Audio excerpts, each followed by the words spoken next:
వాళ్ళు ఎన్ని పనులు చేసినా దాన్ని ఉపయోగించుకోవడంలో మీరు ఉపయోగించుకోకపోతే అవన్నీ కూడా ప్రయోజనం ఉండదు.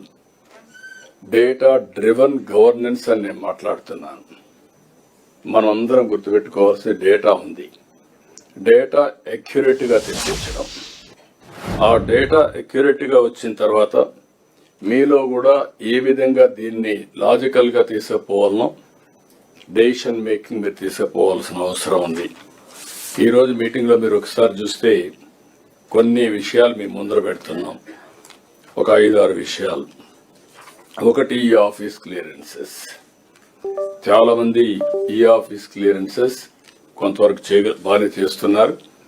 ఇంకా మీ కింద నుండే వాళ్ళు కూడా పర్ఫెక్ట్ గా చేయాల్సిన అవసరం ఉంది. లాస్ట్ మైల్ వరకు ఎక్కడైనా మనకు డెలికేట్ గాని కొంత ప్రాబ్లమ్స్ ఉండే ఫైల్స్ ఏ విధంగా చేయాలన్న దానికి కూడా గైడెన్స్ ఇస్తే అలాంటి వాటి కూడా ప్రొవిజన్ పెట్టి ఏ విధంగా డీల్ చేయాలో చేస్తాం. రెండోది పీపీపీ అనాలిసిస్. ఈరోజు దగ్గర 55 సర్వీసెస్, అది క్యాష్ కావచ్చు, డీబీటీ కావచ్చు, కైండ్ కావచ్చు, సర్వీస్ కావచ్చు, ఇవన్నీ కూడా ఆన్లైన్లో real time with IVRS feedback కానీ, QR కోడ్ కానీ, టచ్ పాయింట్స్ కానీ అన్ని తీసుకొని తయారు చేస్తున్నాం. దీనివల్ల ప్రతి ఒక్క డిపార్ట్మెంట్ దగ్గర ఒక 26,000 మంది functionaries up to mandal level, కింది వరకు పోతే ఒక 45,000 వస్తారు. ఈ 25,000 26,000 మంది ఫంక్షనరీస్ యొక్క పర్ఫార్మెన్స్ ఎవ్రీ మంత్ కానీ ఎవ్రీ పీరియాడికల్ గా మొత్తం కలెక్ట్ చేస్తున్నాం. ఇక్కడ all departments, all secretaries, all head of departments we are having this information. ఇక్కడ ఏవైనా డెఫిషియన్సీస్ ఉంటే మీరు కరెక్ట్ చేయాలి. అదే సమయంలో ఏవైనా కానీ మళ్ళీ మనుషుల్లో బిహేవియర్ కానీ స్కిల్స్ లేకపోతే మీరు కరెక్ట్ చేయాల్సిన అవసరం ఉంది. అది నాకు క్లియర్గా 2 years అయింది. ఆ డేటా పెడితే మీకు ఒక ఐడియా వస్తుంది. ఫస్ట్ ఆఫ్ ఆల్ మనం అర్థం చేసుకోవడం, మనం అర్థం చేసుకొని ఇంప్లిమెంటేషన్ పర్ఫెక్ట్గా చేస్తే ఒక మెరుగైన ఫలితాలే కాకుండా ప్రజల్లో కూడా ఒక నమ్మకం, ఒక ట్రస్ట్ ఫ్యాక్టర్ వస్తుంది. ఇది కూడా మీరు గుర్తుపెట్టుకోవాల్సిన అవసరం ఉంది. PGRS, public grievance redressal system.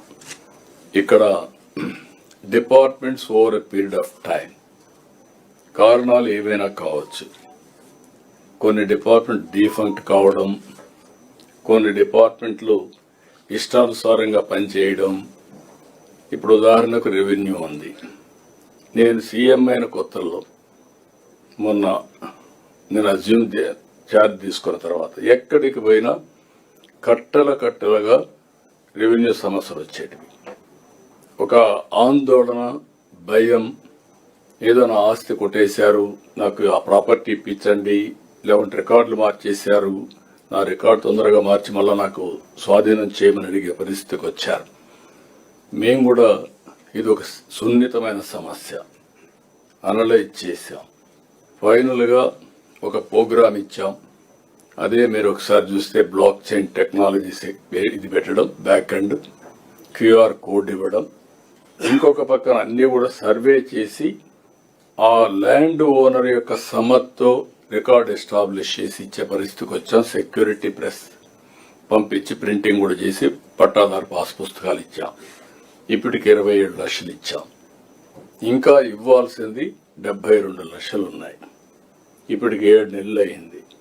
సాక్షాత్ నేనే వెళ్తున్నాను. ఎవ్రీ మంత్ 9th ఒక జిల్లాకి వెళ్ళి ఎన్ని ఇచ్చారో సమీక్ష చేసి ఎక్కడ కూడా అవకతవకలు లేకుండా మన ఇంటెన్షన్ మంచి ఇంటెన్షన్ అయినా మళ్ళీ మధ్యలో డబ్బులు తీసుకోవడం, మిడిల్ మెన్ రావడం, కరప్షన్ రావడం ఇలాంటి చాలా ప్రాబ్లం వస్తుంది.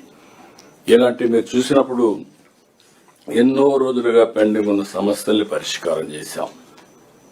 ఈరోజు సెట్టిపల్లి 60-70 సంవత్సరాలు ఏదైతే ప్రాపర్టీ లాక్ అయిందో దాన్ని అన్లాక్ చేస్తే ప్రభుత్వానికి కూడా 90 ఎకరాలు భూమి వచ్చే పరిస్థితి వచ్చింది. వట్టి చెరుకూరు ఇండ్లు ఎప్పుడో కట్టుకున్నారు, పట్టాలు ఇవ్వకపోతే చేశాం. కంగుంది నా కాన్స్టిట్యున్సీలో కూడా నేను 4వ సారి ముఖ్యమంత్రి, 8వ సారి ఎమ్మెల్యే, అది కూడా సాల్వ్ చేయలేకపోతే ఇప్పుడు అన్ని సాల్వ్ చేసే పరిస్థితికి వచ్చాం. గుట్టుపల్లి ఇది కూడా మొన్నే ఇచ్చాం. 22A కింద కాకుండా ఇక్కడ వర్క్ బోర్డులో పెట్టేసే పరిస్థితికి వచ్చారు. ఇలాంటివి చాలా కేసెస్ అన్ని కూడా సార్ట్అవుట్ చేసే